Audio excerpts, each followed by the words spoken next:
That's what I mean. There seems to be this thing of like trying to glamorize something that's not glamorous. Yeah. Because that's all that's all they've got to work with. Because there is nothing glamorous in the first place about being in Chiang Mai. Yeah. But let's get back, because the question I asked you was to look at the ideal you had. Versus the reality. So, because again, like when you say you thought it was a tropical paradise, I don't really know what that means to you. You know, it means different things to different people. So, how was your idea of tropical paradise different from what you actually encountered? Well, when I got here, that was like, man, like my partner can account for this. Like the first few days, I was like in shock. I'm like, what have I got myself? Now, to be fair, this was Bangkok, but I'm like, that's funny. That's funny because you're more honest with her than you are with me. We have a lot of honest conversations. Yeah. You didn't really. Oh, okay, cool, great. I was terrible. I was like having a mental breakdown. It was so. I was like. You would not want to be around me for those 2 days. Wow. But it was like, okay, I was in Bangkok. That was a more like established city. What is Chiang Mai going to be like? So yeah, I guess like the tropical paradise was, like I said, it was like the amazing fruit that everyone said. Like the fruit is just like 10 out of 10 here. Right. And less like the luxurious the weather. Like I thought, okay, sunny weather. What could go wrong with that? You know, right. and just like I say, just like living this just like holiday life where it's just like you just sit around and seemingly do nothing all day. Not so luxurious when you actually get here and realize there actually is really not much to do all day. Right. Yeah. So yeah, it's weird. So I just say, you know, something I think I've said, I haven't said it on YouTube, but you know, I could understand if you want to have a fruit festival or vegan festival in Egypt, you can see the pyramids. You can visit the pyramids in Egypt. If you want to have a fruit festival in Auschwitz, Poland, you can visit the concentration camp in Auschwitz. Like, there are places in the world where there's a major attraction that either has historical value or artistic value. There's some obvious reason to be there. But for me, part of what's weird is, like today, I was talking to you, we're going to go to the museum today. And now for me, because I have a certain kind of background, I'm probably, we're probably going to talk about it. I'm probably going to make it more fun for Jake. Because I'm going to say, I brought him along. Yeah, well, I'm going to say, this is interesting for this reason or something. I have some connection to the history and what have you. But if you don't have that connection, there's nothing here that's equivalent to the pyramids. There's no, like in a sense, there is no tourist attraction. And I mean, in terms of activities, I can't fathom it. Now they don't involve exploiting animals. I mean, yeah, that's true. As time went on, it was like, what am I going to be doing for 21 days in Chiang Mai? Like, is this all that there really is? Just like eating fruit, riding up a mountain, but then what? I'm like, I started to think about those vlogs that I'd seen. I'm like, what happens in between? They do the same thing every day in those vlogs. That's the problem. It's weird. I mean, look. I mean, the fruit here is okay. Okay, that's what I wanted to touch upon. Yeah, do it. I mean, like I think you were going to say the exact same thing. Yeah, the fruit here is okay. But it's there's some people that move here for the fruit, and I'm just like, you gave up everything you had in your country to move here for the fruit. Well, look, no, okay, but look. So when people say, because you will hear this on the internet, that there are tons of like charming cafes here, or bars or nightclubs. That's true. But if you're a vegan who doesn't drink alcohol, 90% of what you see, like walking in the street, means nothing to you. Yeah. Like, I'm not saying Chiang Mai is such a terrible place.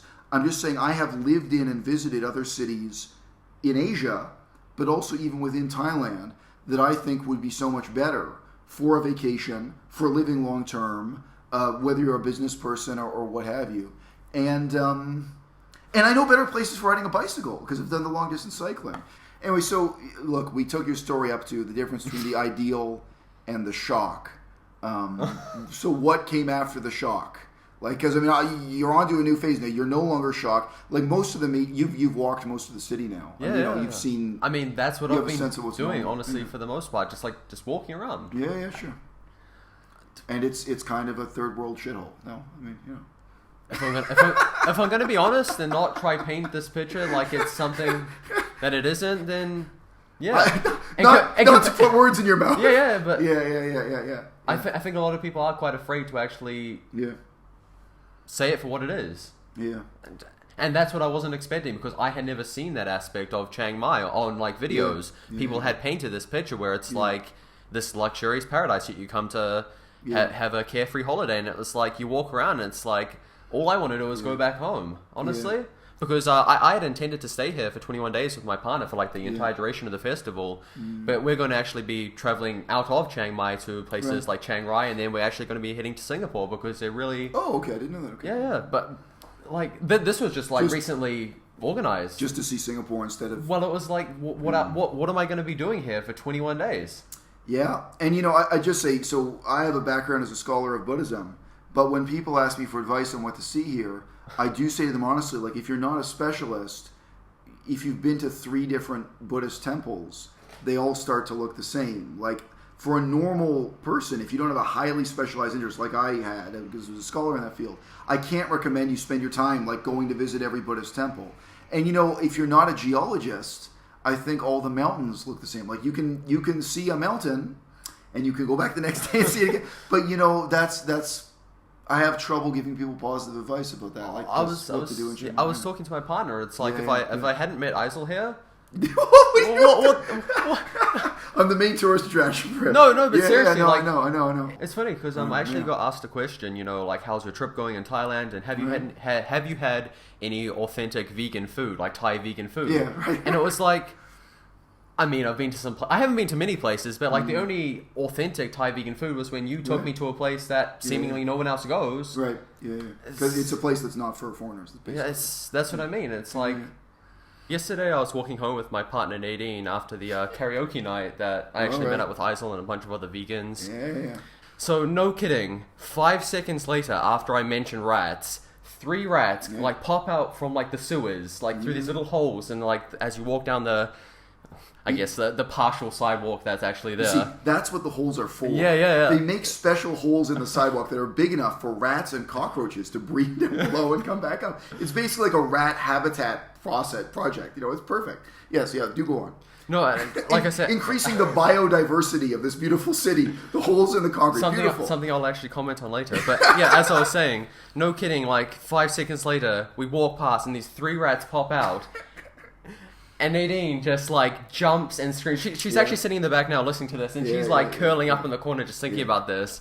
And man, that was just like, and then of course like the cockroaches that are just like always walking around, and it was like I have seen a cockroach eating the blood of a dead rat. A rat that had been run over by a car on the street here. But yeah, the cockroach game is on point.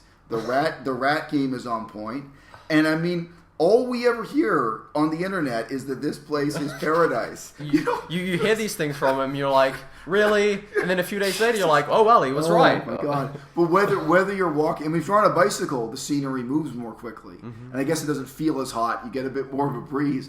But god damn, it's ugly. Walking past the 7-Elevens and just the rotting, broken down buildings one after another. I had people on my Facebook who were saying to me, like, I had just a photo of me doing something. They were like, they couldn't believe the incredibly ugly power lines and just the sense that everything is rotting. Not to mention that it's infested with rats and so on. It's like even if you go to my apartment and just look out the window, you've got buildings that are like half being taken down and half being put up, and they're just in this this state of like nothing's ever going to happen to them. They're just sitting there as they are. Yeah, well that's okay. So that touches on another interesting thing, which is that Chiang Mai, I think when I was here 10 years ago, there was optimism for its future and there was a ton of new investment, including in tourism.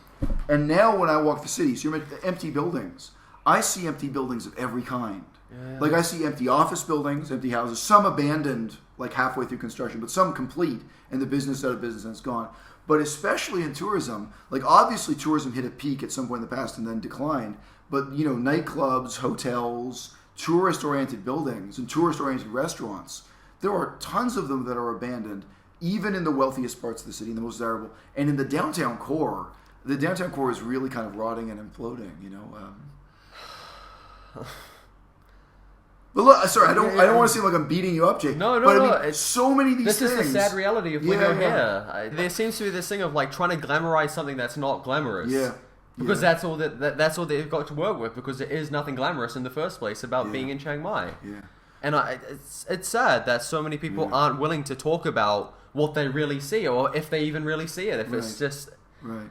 Well, look, because like you can't miss it. Like walking down the sidewalk, you can't miss. Just like the rubble and the trash, just literal rubble. Yeah, Absolutely. like not kidding. It's just like it's like they've started constructing the sidewalk. They've got to finish it. They've got all the mess left there, and they're just like, well, let's just leave it there. Right. So look, for this video, we're not going to get into it. But I mean, I say, we've talked about this off camera, I feel like on a larger scale, the fact that Thailand's democracy has collapsed, the failure of government here, the fact that this is now a military dictatorship, I feel this is related to bad government as you see it in these things. That in a sense, the fact that the government is failing to manage the sidewalks and just obvious things in this, and the rainwater reflects the fact that currently, there is no prime minister, there is no constitution, there are no civil rights, that this country was taken over as a military dictatorship. So, and that's happened repeatedly in the last 10 years. They've had long periods of this. So, some level of mismanagement, or worse than it would be, management of those public problems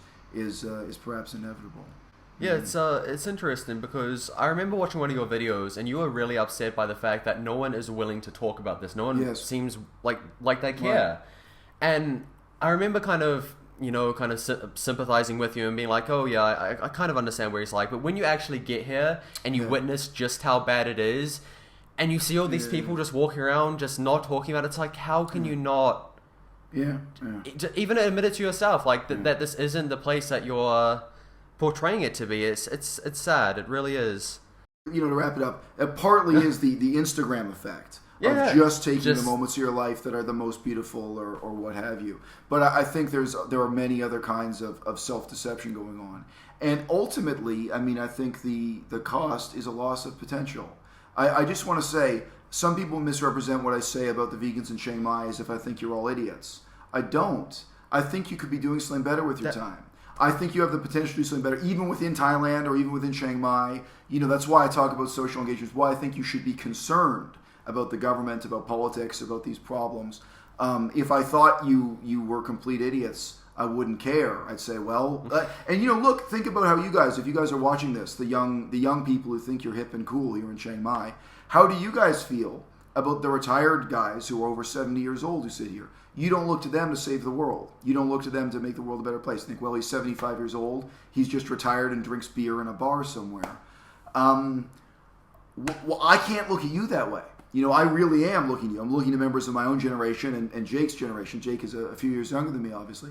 I'm looking for us to take responsibility, to shoulder that burden, to make Thailand a better place, to make Chiang Mai a better place if you choose to live in Chiang Mai. And whether it's through veganism, ecology, other forms of activism, organization, to be concerned and not just to live a life that revolves around fresh fruit, bikinis, and bicycles. And again, if you did have a job here or you were doing humanitarian work, something that engaged you with the society, that could be rewarding. That could plug you into the reality of Chiang Mai. But if you don't, whether you're here as a so-called digital nomad or on vacation, I think what's meaningful here, the struggle, what life is like for real people in Chiang Mai, you have no connection with either.